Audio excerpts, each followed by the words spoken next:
Yeah, thanks again for these kind of introductory words. I would also love to take the time to thank Mrs. and Mr. Watts, who couldn't be here tonight, but for bringing to life this lovely conservation speaker series, and for providing me the chance and opportunity to be here tonight and flying all the way from Curacao, Caribbean, to Virginia to talk about SECORE's work on coral breeding. It's really a true honor. Also, a really big shout out to Susan Savage, Chief of Development at Virginia Aquarium, and her team for organizing the event tonight. And thanks to all of you for being here and joining us to hear baby coral stories tonight with me. It truly is an honor for me to present at the Virginia Aquarium and Marine Science Center. In fact, SECORE's very beginnings stem from a partnership between a handful of scientists and aquarium professionals, which have always been really integral to SECORE's work. Our very own founder and executive director, Dirk Peterson, started SECORE while working at the Rotterdam Zoo in the Netherlands and had partnered up with some US-based zoos and aquarias to advance coral breeding practices.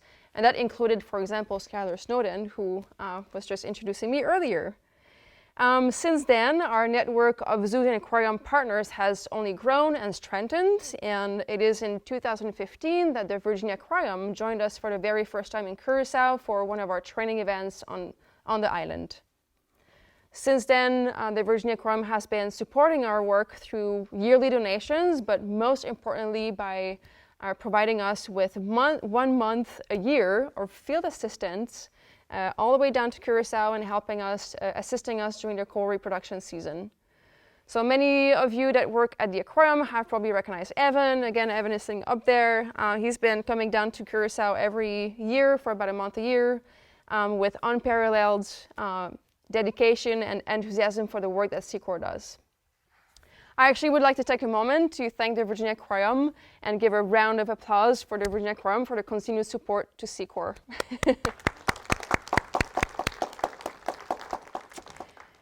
Okay, so now, how many of you in this room have ever witnessed coral spawning? Raise your hand if you have. Yay! So a handful of you maybe, not even. This is great. Well, for all of you who have never seen it, let me tell you about my very first time witnessing coral spawning. That goes all the way back to 2011 on a calm night of August around the full moon. At the time, I was just finishing my master's degree on Curacao, and I was really looking for a PhD position. I really wanted to pursue coral reef ecology and coral reef work in the Caribbean. And I was really lucky enough to be invited on a coral spawning dive with the SECORE crew. Then when I stuck my head underwater, what I saw was unbelievable. We could compare this to an underwater snowstorm, but a reverted underwater snowstorm. There were coral gametes that were floating on their way up all the way to the surface everywhere I looked. And then even more fascinating was to see the SECORE crew netting or tenting all these colonies to collect their gametes. And then really fast, sprinting back to shore, where they did all the fertilization work on a bench on shore in the moonlight. This is like a pretty seminal picture for the SECORE crew. This is the first time I was standing on shore, watching the SECORE crew doing all the fertilization work, again on this rudimentary lab on shore, manipulating all the sperm and eggs it had just been collecting from different coral parents. This truly was a career-defining or a life-defining moment, I should say, for me. I was standing there, Skylar was there, I was really dreaming about doing coral reproduction work, coral reproduction research. And well, I'm here today, so I did succeed. So about a year later, I was hired by SECORE, first pursuing a PhD degree through the University of Amsterdam. Curacao is a Dutch Caribbean island, so we are affiliated with the University of Amsterdam. And I was working based off the Kermabi Marine Research Station on the island and in partnership again with the Public Aquarium Curacao, SECORE on Curacao. And then in 2016, I was hired as a research scientist at SECORE, focusing on fundamental research, trying to understand better the early life stages of corals.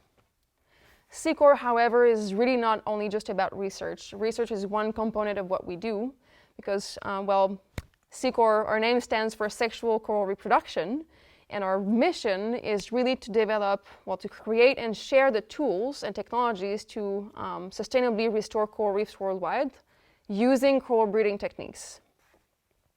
All of this with the really big vision or goal that in the end, we will have a world where thriving coral reefs can support healthy oceans for our future generations.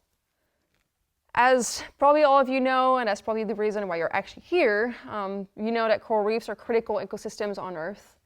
They support about a quarter of all known marine biodiversity on the planet.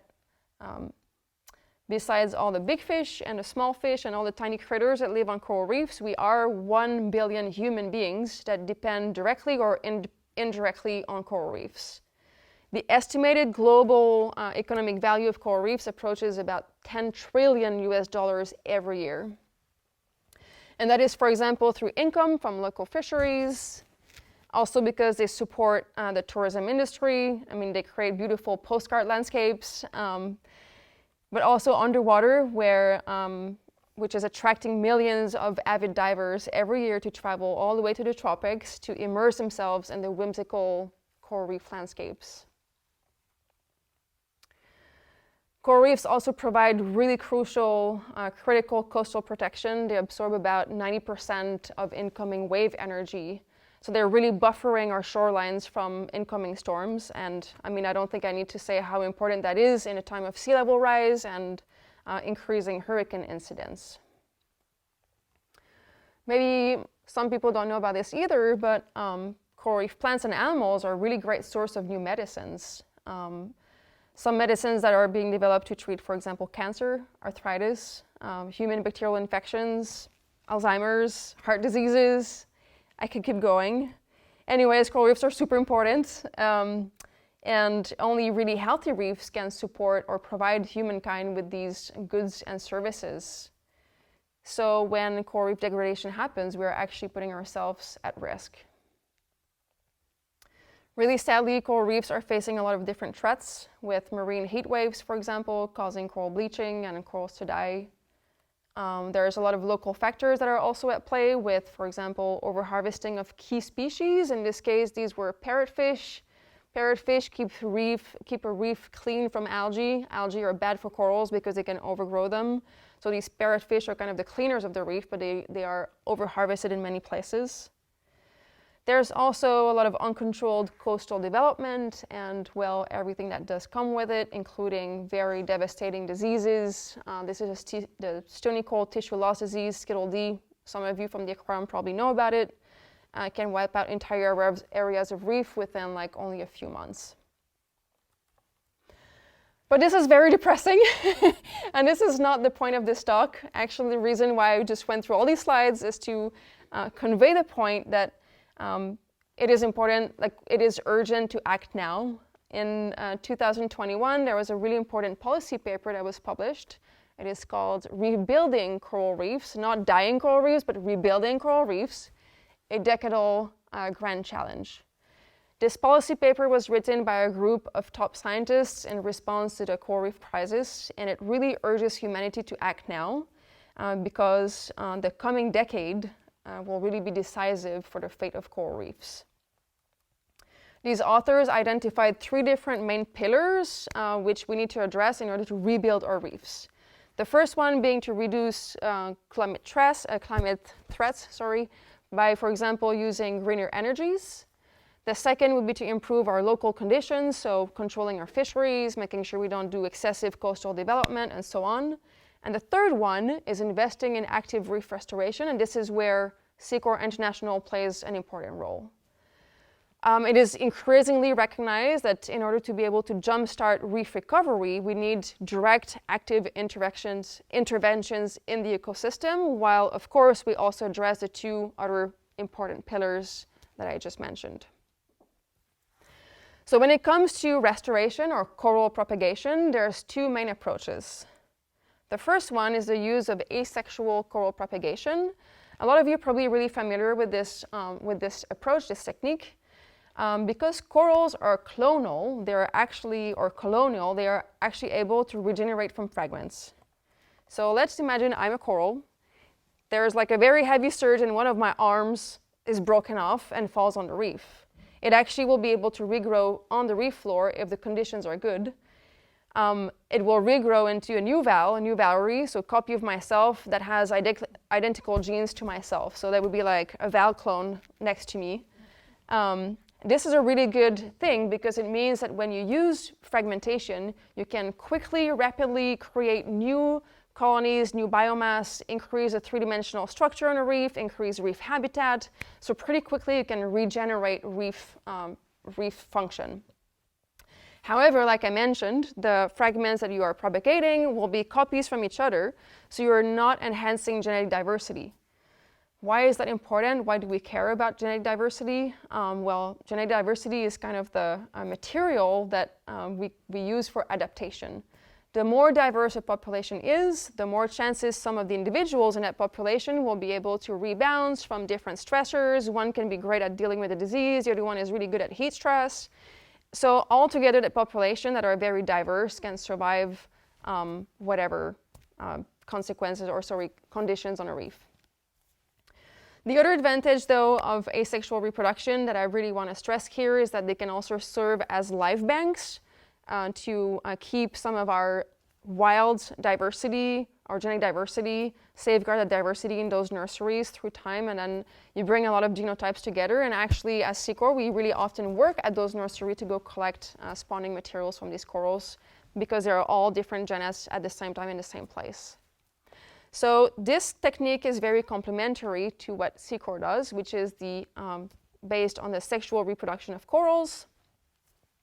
So corals are animals, and just like humans, they produce sperm and eggs. And during a spawning event, the mixing of a sperm and an egg from two different parents will generate a brand new individual, so a unique genotype or unique coral individual. So every single tiny little baby coral will be a unique genet. So using the sexual reproduction of corals for restoration does have a lot of advantages because it immediately increases genetic diversity, and you will see, you've already seen it, that movie, so many eggs are being released. There's so much material to work with, so many possibilities of producing new coral babies every spawning event. So there's a lot of capacity to scale up, to increase the scale at which we can do restoration by using sexual propagation, which also makes that technique a bit less expensive than a lot of the more traditional techniques. Working with coral spawning does, however, have a lot of challenges, and these challenges are mostly because of all the intricacies. There's a lot of mystery still. There's a lot of vulnerabilities of corals during their earliest life stages, which we are slowly trying to fix and understand and optimize for restoration purposes. So let's take a really deep dive into the life cycle of a coral. So for most species, their reproductive season will be very, very, very, very, very, very short. It actually lasts only a few nights a year and only a few hours a year. So how do corals know when to spawn? So let's imagine you're stuck on the bottom of the reef. Your skeleton is attached to the reef.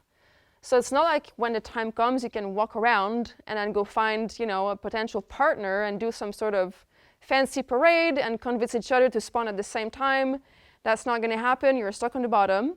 And on top of that, the sperm and eggs from corals are only viable for a few hours.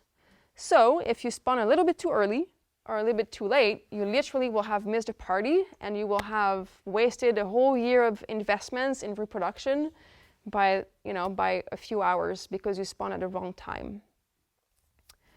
So there's 365 days in a year, which is about 9,000 hours in a year. So how would corals figure out when is the right time to spawn altogether to make sure fertilization happens? So most coral species will be spawning during the warmest months of the year, or actually during the months where the sea surface temperatures are increasing the fastest. And in the Caribbean, that would be around August, September, and October.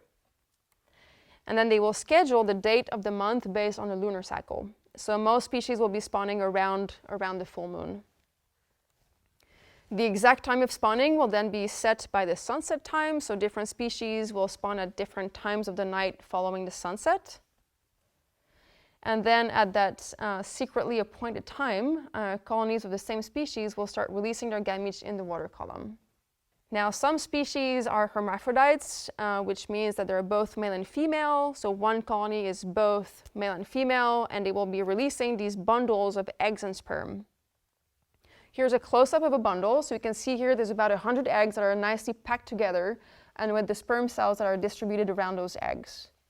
And then because these bundles or these eggs are made of fat, they're made of lipids, they're super buoyant, so they will start floating up all the way to the surface, going through the water column and ending up at the water surface. And it's a pretty nice trick because you have to imagine how would a sperm and egg meet in a big body of water, this huge three-dimensional body of water. But by floating all the way up to the surface, you reduce this three-dimensional environment to a 2D environment where all of the different parents have the chance to meet with each other. And at the surface, these bundles will release their contents where one egg from one parent might meet a sperm from a different parent, and then fertilization will happen. Some species are, however, not hermaphrodites, but they are gonochore, which means that they're separate sexes. So one of them will be a male, which is in this case, and then other colonies will be females, which are releasing their eggs directly into the water column. Looks a bit like a confetti party, super pretty. Other species look like they are gonochores at first sight. This is critically endangered paleocoral. On one side we have a female, and then we have a male. So they look like they're separate sex, they look like gonochores, but actually if you start tracking their reproductive behavior over years, then you realize that at some point the male became the female and the female became the male.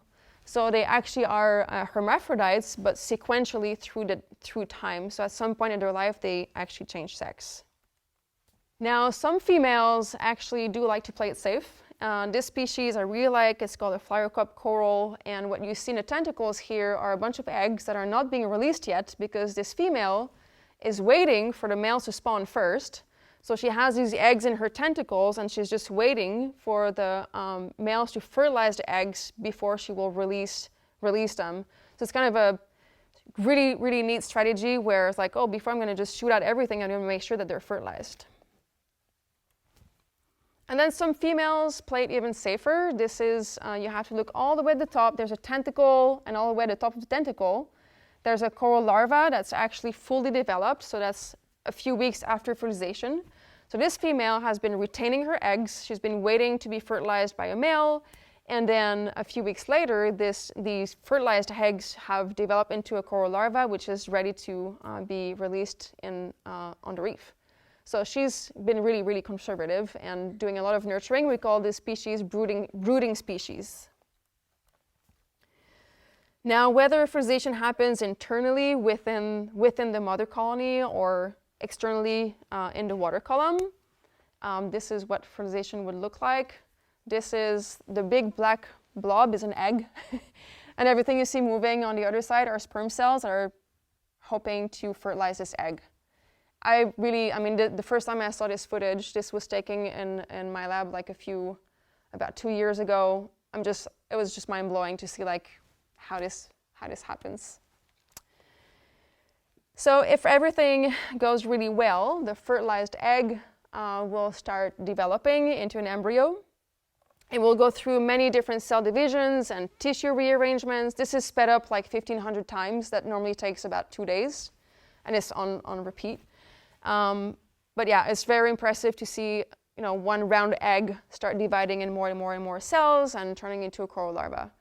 This is footage from a colleague of mine, Dr. Kristen Marhaver, who's also a coral breeding expert. So I just want to give her also a shout out for sharing this amazing footage. So once the egg has developed into an actual fully developed larva, the larvae actually start swimming. So a lot of us, I didn't know that when I started, but corals at some point in their life are actually swimming organisms. They start super small, they start swimming like they're the opposite of what they are when they're adults. And these coral larvae are actually microscopic. They look like tiny sesame seeds, but they're much smaller than a sesame seed. But they have a really Herculean mission on their tiny shoulders because they need to find a place on a reef. In the open ocean, they need to find a place on a reef where they're going to attach and start growing into a coral colony, potentially and hopefully for tens, hundreds, even thousands of years. And at this point, any bad decision could be irreversible and actually impact this individual coral larvae for the rest of its life. So how does a tiny little fat blob like this make a decision like that? It's pretty impressive. So coral larvae have a lot of different sensory cells on their skin. So let's imagine you're a coral larva.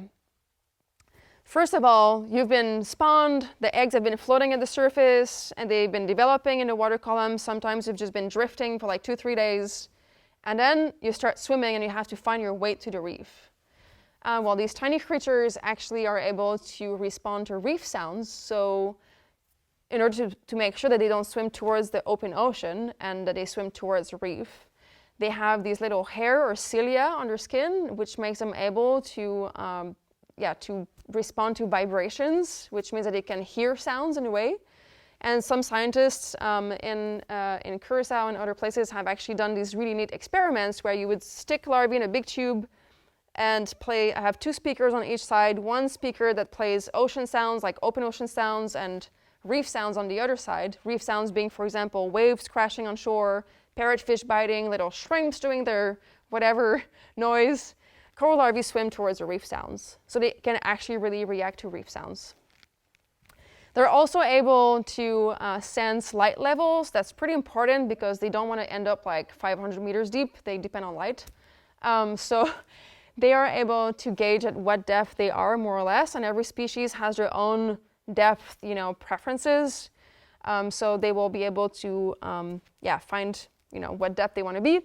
But even more amazing, they're able to sense different textures, they respond to chemical cues, they respond to different microbial communities, and all of these really fine-scale details help them make a really good decision, making sure you're not going to sit next to a really, really super gnarly algae or a bad sponge or whatever it is. So these coral larvae have like so much information coming in, and then eventually they make a decision. When they have made a decision, they will start metamorphosing, which means that they're going to transition from a pelagic swimming organism to a benthic, like attached to the benthos organism, and they will start forming their mouth and their tentacles. Then in the following days, this primary polyp, so we call these primary polyps, they will start building their own skeleton, and they will even start capturing prey from the water column. This is a 4-day-old, this is not even like 1 millimeter wide. And it's catching a brine shrimp and like really devouring the brine shrimp. So tiny coral babies can actually be pretty fierce predators. Now, if energy reserves are sufficient, this primary polyp will start dividing or budding into more and more and more polyps. You can see now in this photo on the side of the primary polyp, you see like a tiny, tiny polyp developing. And then again, if everything goes well, it will start growing into a colony, and then eventually into an adult colony when it reaches sexual maturity and starts spawning. So now, getting to the more logistical side of things, what are the actual steps to do coral breeding and restoration? How do we actually do that? Well, every single step is really intimately tied to the life cycle of a coral. First, starting with the collection of spawn, which you've seen some footage already, and then followed by the mixing of sperm and eggs from different parents together. Then those larvae are going to develop. We are going to be doing the larval rearing, whether it's in situ or ex situ. And then these larvae are going to be settling on artificial substrates. So we will talk about this in a little bit, but we have these artificial substrates on which coral larvae can attach, which will then be transferred to the reef. So on predicted nights of spawning, we go out and to hopefully collect some gametes on the reef with these specially designed nets. This is pretty neat footage as well. This is a brain coral that is a hermaphrodite. As you can see, it's releasing these little gamete bundles, which are both sperm and eggs, and which are floating all the way up in the nets. And we'll be going through this inverted funnel that you can see here and nicely gathering into a collection tube. And that collection tube we can just remove, cap, place back in our dive gear and bring back to shore where we're going to be mixing all the parents together. So once in a lab, hopefully this is where we have a lot of different parents because we're really hoping to have a lot of genetic diversity in our larval cultures. This is where we'll be mixing different parents together, providing the chance for different eggs to be fertilized by different dads. So once fertilization has occurred, the embryos, and this is really like one of our SECORE technology developments that we've been doing in the past years, these embryos, right after fertilization, will be transferred into one of our in situ coral reefing basins, or crib for short, the SECORE cribs. These SECORE cribs were especially designed to be able to mass produce or mass rear coral larvae within a natural environment. So each of these cribs can actually hold about 500,000 to up to 1 million coral embryos with limited investments in culture maintenance. So if you have to imagine, and that's what I've been doing in the past, Skylar has been doing that, Evan has been doing that as well, trying to rear 500,000 coral babies in a lab is exhausting. It's a lot of water. So it's all in these steel water containers that you have to change the water every day, which means you have to filter a lot of water. You have to pipe it a lot, change water, filter water, pipe it, and it's just like you get no sleep, and it's very costly, and it's just like so much manpower. In this case, we can place these embryos directly in a crib. The crib is flow through, so these are like windows where water from the natural reef is exchanged within the crib. And then we can rear great numbers of coral larvae in this crib. Skylar and Evan might remember like generation 1 or maybe 1.2, I don't know what it was. But this was one of our first versions of our cribs. So we certainly made progress. And I wanted to highlight this because Virginia Aquarium was here to help us improve our cribs. This is Evan and my colleague Kelly Latine-Howers stocking one of our very first cribs, or I think that was maybe our second crib, with coral larvae or embryos on the night of spawning. So these cribs, before the spawning happens, we are stocking them with substrates, so artificial substrates or tiles, on which the larvae will be settling. And over the years, we've been engineering and testing a lot of various shapes of substrates, different materials, different little microhabitats and grooves and nooks and crevices on those different substrates. I don't know if Evan is already passing them around, but I brought a few of these substrates. We call them seeding units, so coral seeding units, because we like to seed them on the reef. And the reason why we like them so much, I mean, there's many reasons, but the main one is their overall shape. So these substrates, they have like a lot of arms and legs, and they are easy to deploy on a reef without using any adhesive materials, so we don't need to use marine epoxy or nails or cable tiles or underwater drill to like get them to stick to the reef. We can actually just wedge them into reef crevices where they are generally retained pretty well. So that saves a lot of manpower again. So you have to imagine if you have to like have a diver or a few divers go glue every single substrate or seeding unit on a reef, like it would take weeks and weeks of work to make that happen, which is again a lot of money, which prevents scalability of our techniques. So with both of our cribs and our seeding units, we've made a lot of progress. We're now able to rear like hundreds, like thousands of coral settlers every spawning event. This is a close-up of the seeding units. If you look very closely at them, you might be able to see these like a bunch of tiny white blobs, or actually are pretty big blobs on this very big screen. But so there's a lot of the white specks. If you look at the middle one, those are all coral larvae that have just settled and metamorphosed, and that are ready to be outplanted to the reef or transferred to the reef, again by just wedging these substrates or these seeding units into the reef framework. Here are older one-year-old coral babies. This is critically endangered elkhorn coral on a seeding unit that have survived 1 year on a reef, and which hopefully will be growing into a juvenile colony and into a successful restoration outcome. This is one of SECORE's lab-bred elkhorn coral that was raised from spawn in 2011. Actually, one of the first photos I showed you in my presentation when I was standing on shore is when the SECORE team, including Skylar, were collecting spawn, which led to these corals, which were outplanted to the reef in 2012, and at the age of 4 started spawning in synchrony with the wild population. This was a really, really amazing achievement for us. It was the first time in the Caribbean that anyone had ever succeeded in closing the life cycle of a coral before using coral breeding or like ex situ or in vitro fertilization techniques. Skylar was also there to witness when they started spawning for the first time. You might remember Skylar when Kelly, my colleague, was shooting out of the water, screaming at me like from shore, Val, your babies are spawning. It was truly amazing. This is one of our biggest victories ever. But besides victories, there's still a lot of work to be done before we can, say that we are able to efficiently restore reef function, ecological functions. Currently, whether people are working with asexual propagation or sexual propagation, we are operating on hectare scales, and what we really need is to be able to work on square kilometer scales. But this is why I think SECORE is very unique.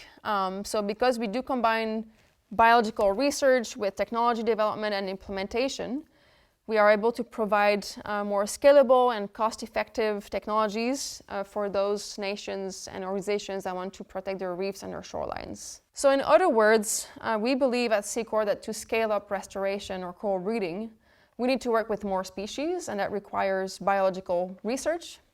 But we also need to increase the effectiveness of our techniques, so that means making sure that the baby corals we put out on the reef survive better, grow better, are healthier, and that is really often achieved through ecological research.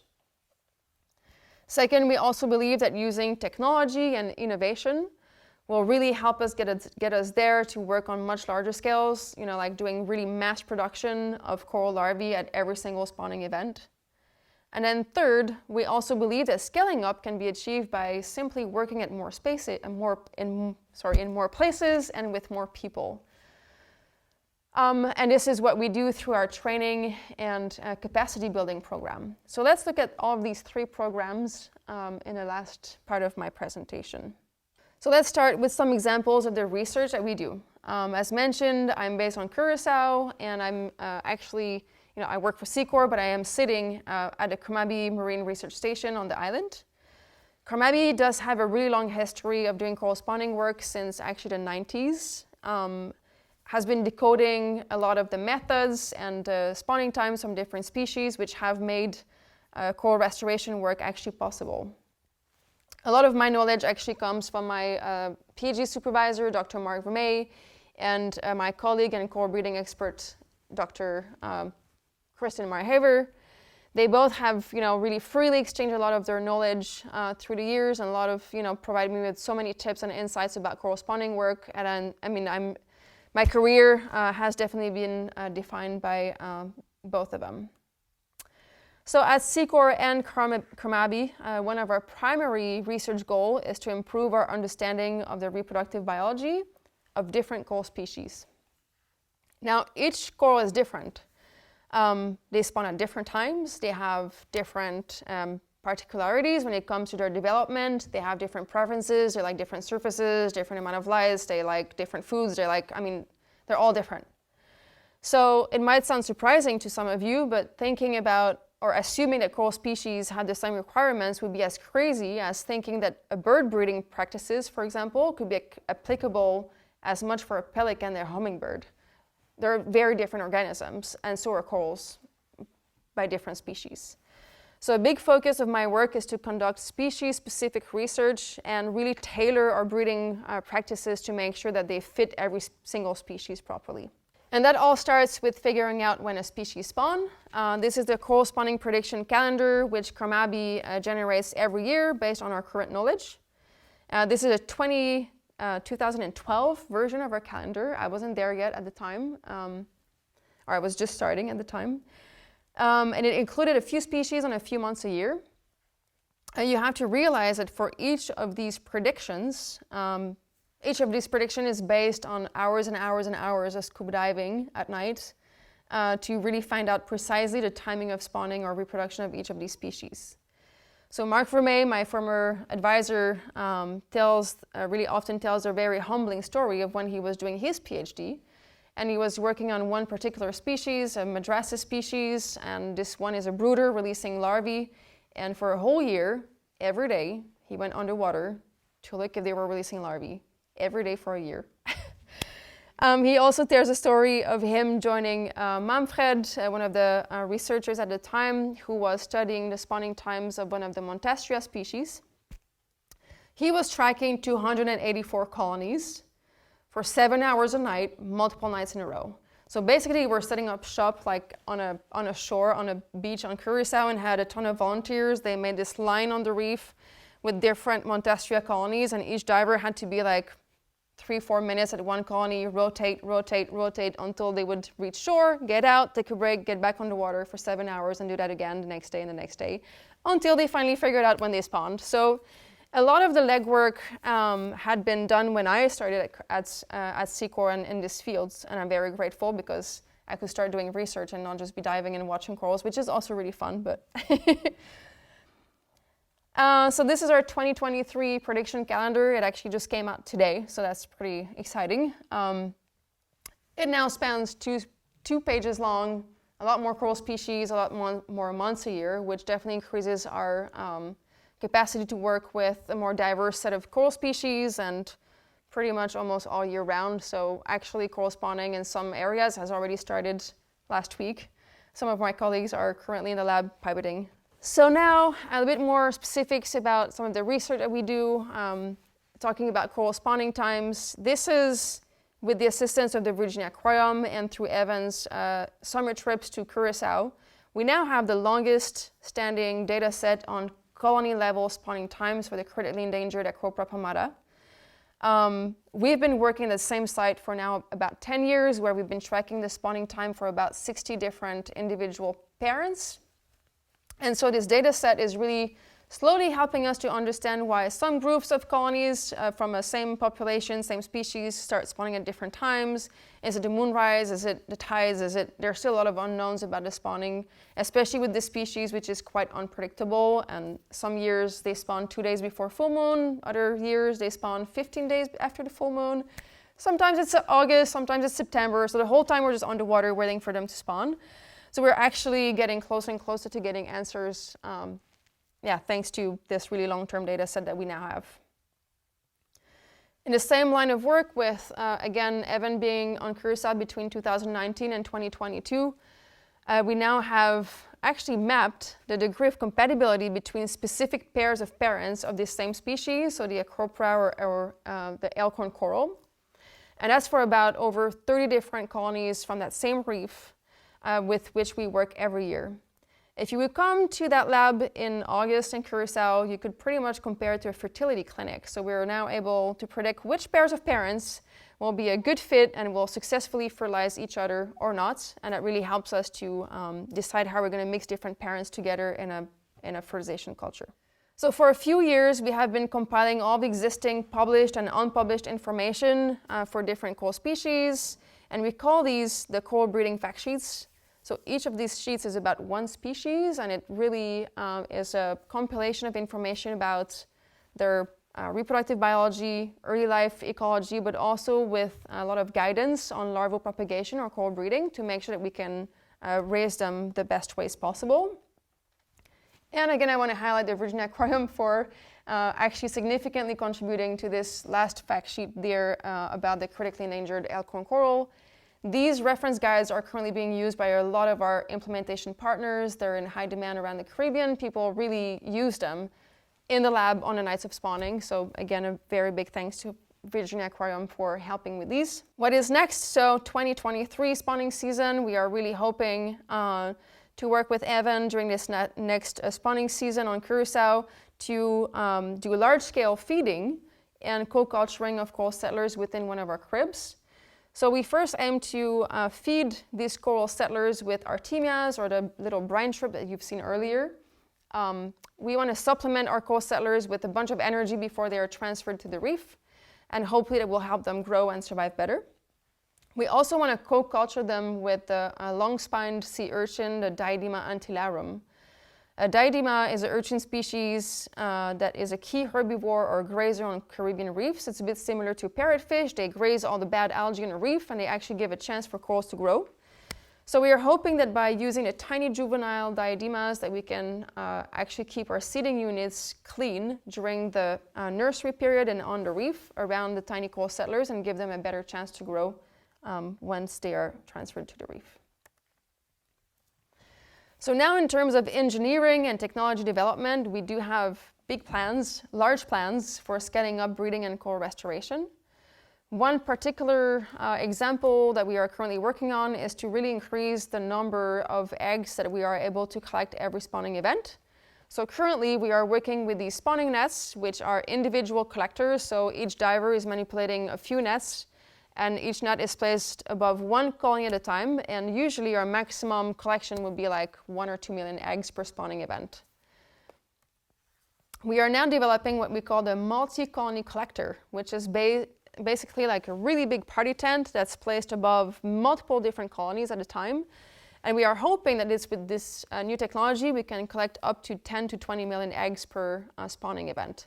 This is like in R&D, so it's in research and development. We are at the first or second phases of development. And there's a short clip that I want to share with you featuring my colleague, Miles McGonigal's. He's our lead engineer at SECORE, and my colleague Kelly Latine-Howers, who's our Caribbean restoration coordinator. She also works on Curacao with me and a lot in Bonaire as well. So we have it's the multi-colony collector, or MCC for short. The idea behind it is basically trying to remove as much diver work as possible from the equation of the collection process. So it's less divers able to collect more. So rather than focusing on a single individual colony, with this we can collect from many different colonies at once.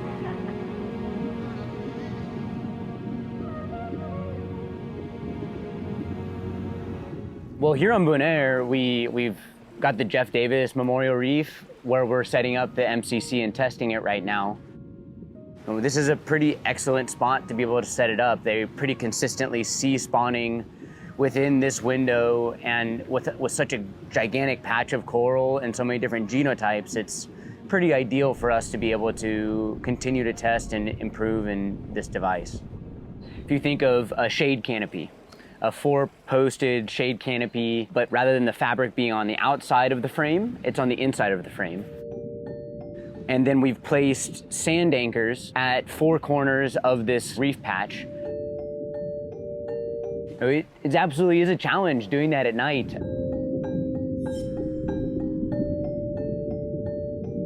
Well, I think we figured out a pretty good process of how to set it up in a safe way and in a way that we're able to, pretty effectively and quickly set this thing up and deploy it.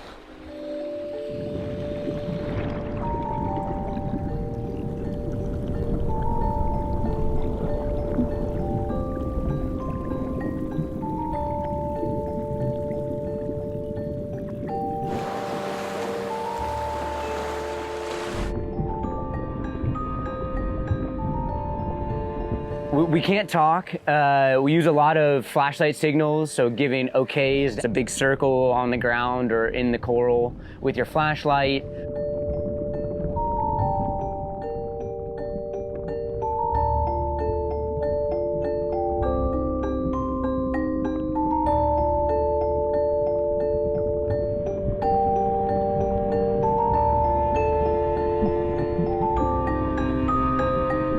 If there's something going wrong, we'll tap on the pole, like any sort of audible noise. Everyone on the team knows, hey, stop what you're doing. We need to reset. There's something going wrong. Let's take a second, let's figure it out, and then we'll get going again.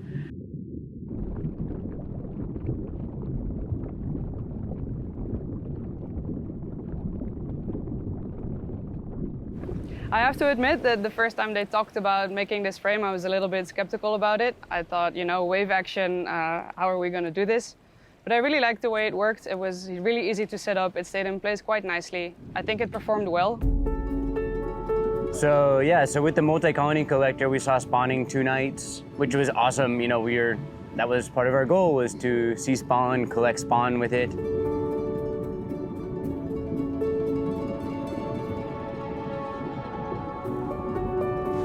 And we did collect some, not as much as we were hoping for. It probably is going to need to be some adjustments to the design, so it's able to collect it better. So this multi-colony collector, again, was in a trial phase. We have now a second version of it, And we will be testing it in Bonaire this year in August and September together with Kelly and Miles and also our partners in Bonaire, which are Reef Renewal Bonaire. So super excited about that. Stay tuned. It might work better this year, I think so.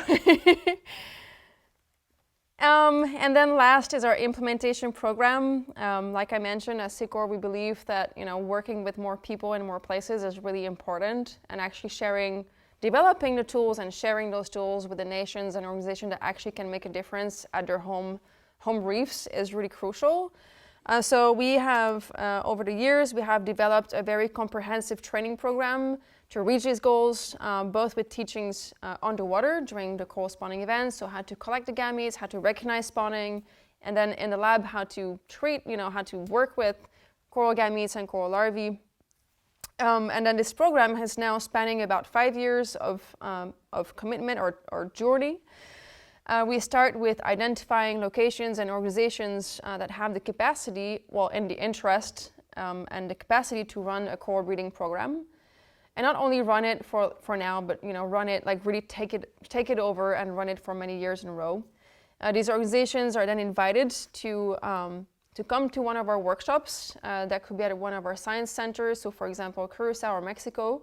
And then they get to experience coral spawning, see what it is, and really decide, is this for us, yes or no, are we able to do this? And then if the answer is yes, then we really seek long-term commitment from them. And this starts with, for example, having them go back home and start monitoring coral spawning at their own reefs, identify reproductive populations, and start practicing the collection methods. We provide them with our technologies, so we provide them with cribs, for example, and our seeding units. And eventually we also help them find or seek for additional funding. Sometimes we apply for funding together, making sure that once the program kicks off, they are actually able to sustain it independently from SECORE. At the end of those 5 years, they should be able to fly with the program, and we really hand it over for them to continue with the work. And of course, we do remain at their disposal if they do have questions. We have, for the first time, at the handover section, there's the Fundimar group. They are based in the Dominican Republic. They will be at their 5th year this year. We will soon do like a celebration for them and really hand over the program to the Fundimar team, who have been doing amazing work. So this is an overview of our different SECORE locations throughout the Caribbean. In orange are the SECORE offices and centers. So there'll be like the science centers like Curacao, and then Mexico, Puerto Morelos, and Miami. And then in green, we have all of our implementation partners. So we have, for example, Bonaire, Colombia, Honduras, Belize, Cuba, Bahamas, Dominican Republic, and the US Virgin Islands. So to this date, we have been training 14 different organizations distributed in 10 different countries for a total of about 50,000 outplanted seeding units. And this number is going up as we speak. As I said, a lot of these implementation partners were texting all night long yesterday saying, we got spawning, it's going good. It's like, I'm trying to sleep, I have a talk tomorrow. But these numbers are going up, and the number of organizations are also increasing. So in conclusion, I really want to emphasize that our beginnings at SECORE were very humble. It was a handful of scientists and aquarium professionals. In 2012, when I started at SECORE, I was a single employee, working under Executive Director Dick Peterson and under a former chairman Mike Britson, who was at the Columbus Zoo at the time. And I was supervised by aquarium professionals such as Skylar Snowden. And then 10 years later, our organization has very much grown. We are 15 staff members, which includes scientists, PR team, engineers, implementation technicians, administration, and so on. So our approach has really quickly attracted a worldwide group of different people who believe in our work and have invested in our work, and we really think that we are really close from being able to scale up this approach to really make a difference in the ecosystem. And I'm very, very, very grateful that the Virginia Aquarium and Marine Science Center is on board this mission with us. On this note, and on behalf of baby corals, I want to thank you.